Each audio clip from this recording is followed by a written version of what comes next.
klasikinis Feliksas Bajoras arba tai yra modernizmo klasika.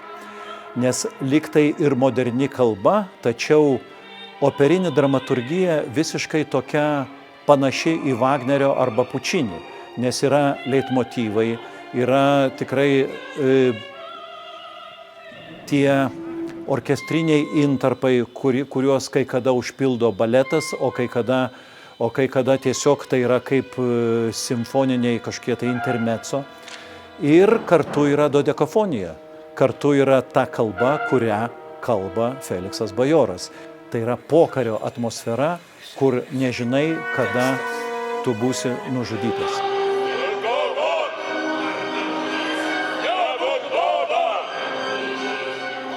Jeigu kalbėti apie Bajoro Dievo avinėlį, aš manau, kad meno pasaulyje, meno valdytojai arba biurokratai turbūt nenorėjo, kad ši opera būtų pastatyta, nes tematika yra pokaris, tematika yra labai skaudi ir labai žiauri. Tai didelė opera, bet pagal muzikinę kalbą tai yra labai kamerinė opera. Labai kamerinė opera, nes viskas yra muzikoje, viskas labai individualizuota. Ir mastelis, kuris operai reikalingas, operai baletui, yra labai didelis. Ir scenos reikia labai didelės, ir čia viena iš didžiausių problemų, kad opera yra kamerinė, o pastatymas yra milžiniškas.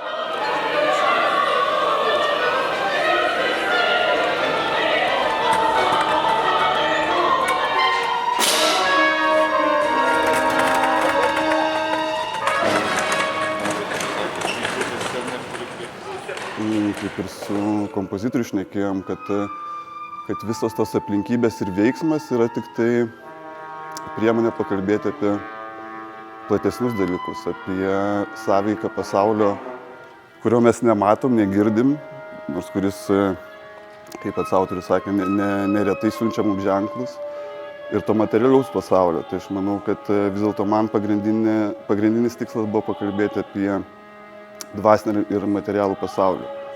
O tos aplinkybės ir baisus metas, tai aiškus labai svarbus ir aš to nevengiu, apie tai kalbėjau, bet norėjau būti sąžiningas prieš save ir kažkaip specialiai neakcentuoti to skausmo, nes aš pats jo neišgyvenau.